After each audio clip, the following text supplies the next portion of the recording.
pantheism. Okay. Okay, so you're a pantheist. Yeah. So what it is basically a common ground. What's your name, by the way? Sorry, I think. I'm Neil. Mohammed. Nice to meet you. So the way I like to view God is by taking an overview of all religious beliefs and seeing what they have in common. And this, I believe, is something very good. Essentially, it's very good. Okay. And as an empirical theologian, I say to abandon these beliefs is a very damaging belief to have because, of course, it's like abandoning morality. The idea of an omnipresent, immortal God is something that, of course, gives us accountability. Accountability is something that is desperately needed in order for us to love one another, and also to bring us into is to pass on morality to future generations. What I was going to ask you is that, you know, this approach that you're using in terms of like theology, where you say you see what's in common with all the religions and stuff, yeah? What's the scope of, like, in terms of inclusivity of religions? How many religions do you include in your approach? Because do you include, for example, the pantheon of the ancient Greeks? Do you include like, or do you limit it to the kind of 5 or 6 major world religions that stand out today? I wouldn't agree with any sort of idolatrous God. No. These are of course polytheistic beliefs. Yeah. We all know that spirit is one. Spirit is united under all our spiritual souls. What do you mean by spirit? Okay, spirit is basically the foundation of your being. We know that nothing can exist outside of our spirit perception. So are you advocating like a Platonic? Are you advocating like a Plato kind of understanding of the soul, or what are you advocating? A Platonic? No. Plato was a rationalist. I'm an empiricist. Yeah, okay. Empiricism is, of course, as an empiricist, we have to experience something directly before we can talk about it, essentially. Okay. And all I'm saying is... But the spirit isn't really something you can experience. Say again? Because the spirit isn't something you can experience, is it? Like you can't feel it with the empirically. Experience is experience. Okay? When we're experiencing something outside of our own soul. Well, nothing that we can't prove that anything exists outside of that process of experiencing. That's what I'm saying. Okay. So fundamentally, God, the soul is fundamental to our very existence, and at the very core of our soul is God. We can't. God has activated us, and it's given us perception. This is what you're doing. See where you've gone now? No, I'm saying... See where you've gone? No. Because what's he done? Because you're talking to him, you know... This is an idea that's common to all You're making it up now. No, this is an idea that's common to... He hasn't said this to us. No, I have.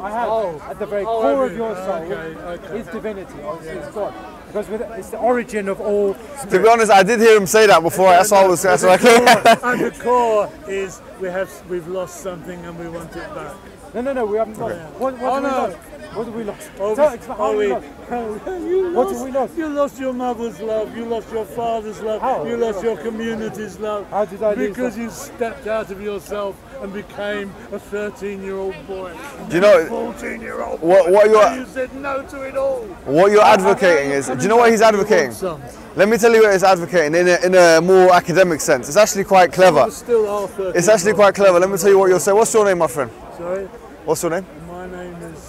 What is your name? Mohammed. Mohammed. Really? Yeah. Okay, what he's advocating, do you know Freud wrote a book called Civilization and Its Discontents, yeah? Okay. And in his like opening kind of couple of chapters, he's discontented with the idea of faith and religion and these things, yeah? Okay. And actually what he advocates is that because when you kind of lose your... God is an extension of the paternalistic kind of experience. That's what he kind of advocates. It's like and so therefore you're replacing your kind of parents, as you said, with God and all these kind of things. But having said that, so that's why I say it's an interesting contribution. Yes, it's very macho and male and stuff. Freud is a very old-fashioned idea. There's been much more sensible ideas since Freud. Yes. Anyways, yes. Yeah, thank you. I was going to say to you, look, I mean, that's a good contribution. Look, you said that you were looking at all the different religions, yeah? Once again, you said you don't accept idolatry and stuff. I accept that. I believe in that as well. I agree with you. Look, the first thing I want to say to you is, from a Muslim perspective, from an Islamic perspective, yeah, is that we would say the starting point for us is a very strict monotheism. Yeah. So for us, the starting point is like a monotheism, where we believe that there is an ultimate creator, sustainer, an ultimate power that initiated the universe. If that makes sense. Now, how feasible does that sound in your mind? How rational does that sound in your mind? Yeah, I believe that the creator is what brings life to the material realm. Yeah. The material realm is just an illusion. Okay? We can't take any of this stuff with us when we go. So the idea of an immortal God from which we all originate gives us purpose. So you agree with that idea? You accept it, I mean? Do you believe in it? The creator, yeah. Creator gives life to existence, yeah. Right, okay. I'm confused, though. You said you were an empiricist? Empirical theology. You believe in evidence. Yeah, go on. But if you haven't got evidence for God, how can you then believe in I don't believe, I don't believe, for example, that the earth was created in 7 days. Because that's creation. There's a difference between a creator and creationism. Creationism is something different, okay? But as an empirical... So you're saying you reject kind of like the biblical narrative, but at the same time you don't reject the idea of an all-knowing, all-powerful creative force that started the universe? Correct, yeah. Yeah, okay. So alright, so what I was going to say now, since that's the case, now we have to define some of the attributes of this creator, yeah? Would you accept that some of the attributes are creative capacity or power or knowledge? Would you say that these are fundamental to such a force? Yeah, of course. Creativity. You're no longer on your own YouTube now, you're on the Muslim YouTube. I understand. Yes. Muslim YouTube, so what?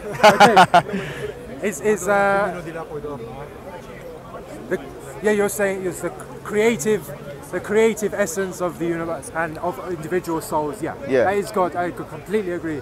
How can we? Intuition, for example, this is a fundamental metaphysical function of our personality, our soul. Yeah. How can we? We can't program a machine, for example, to do these things. So how can we ever prove that this exists outside of this? Yeah, it's good. All right. So having said that, I want to ask you a question. What's the most appropriate relationship you can have with such an entity? The most appropriate relationship is one of harmony, essentially. Okay? Essentially, when you live in harmony with mankind and with the planet, you are living in harmony with God.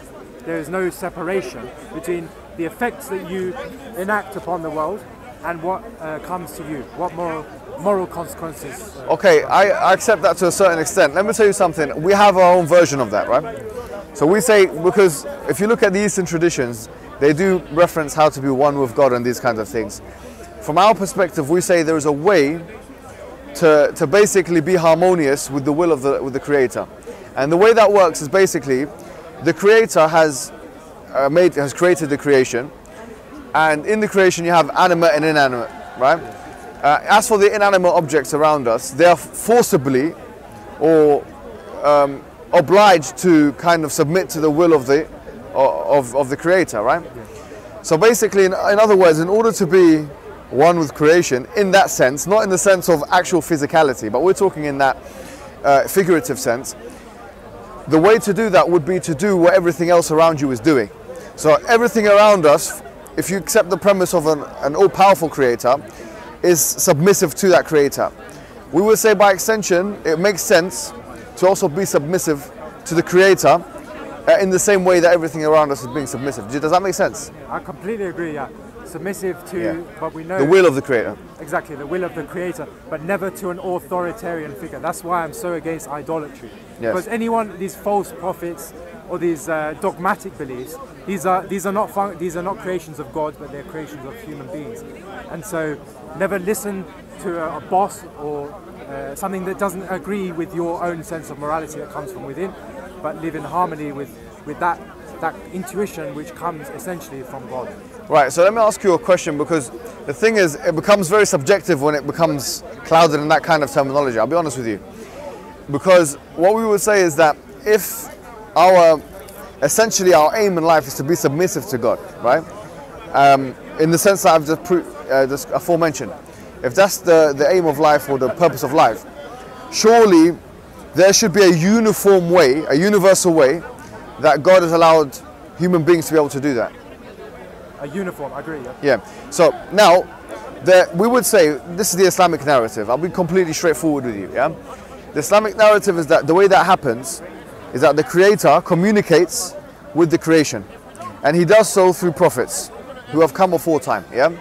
So prophets are a necessary extension of what is necessary to happen or appropriate between the Creator and the creation.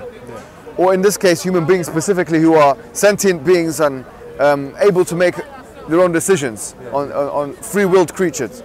So there was a need for prophets. There was a need for the communication between the Creator and the creation. And so prophets came before time. The Islamic narrative is that so long as humans were on earth, there were prophets preaching the message of what we'd call submission. Yeah. So people like Adam, you might have heard of these kind of biblical names, Adam and Noah and Moses and Jesus. All of those are prophets that came to their respective peoples and their respective times and preached the message of submission to their peoples. Does that make sense? Completely, yeah. Right. So what we would say is that the messengers came fundamentally with two different things. They came with a message and they came with an evidence base to substantiate that message. So in the case of Moses, you might have heard of these stories of basically, the sea splitting and all these kind of different things. Yeah, it's in the Old Testament. It's also in the Quran. These stories are meant to indicate that these are evidences, yeah, that are used to prove the message of submission, because there's something which break the natural capacity of physical reality around us. So there are evidence that basically God is the author of the message that these prophets come with. Now, whereas all of the prophets and messengers were sent to their respective... Can I ask you, yes. is this sea splitting? Why is that? Why does that give evidence that this is the word? What's that got to do with Muhammad, for example, the seas? Right. So no, the sea splitting doesn't have anything to do specifically with Muhammad's message, but it's, although it is in the Quran, we're talking specifically about Moses.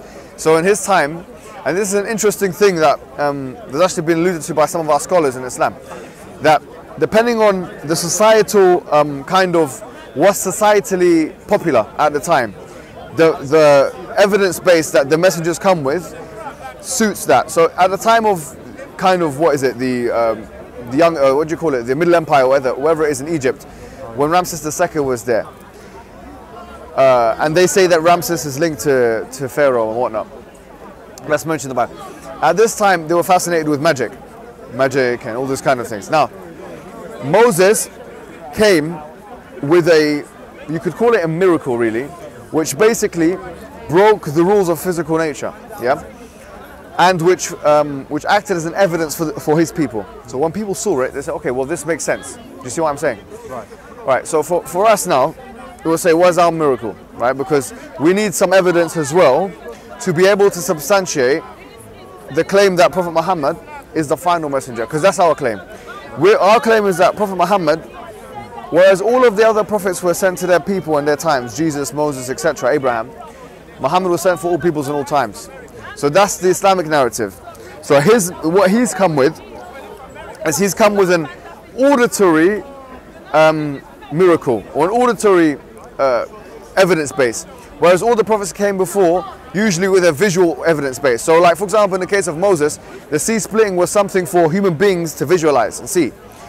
Whereas what we say is the evidence base for the Islamic message is actually the Quran itself, which is something actually which was transmitted orally, although it does have, of course, written books as well to corroborate and triangulate the veracity of the oral message.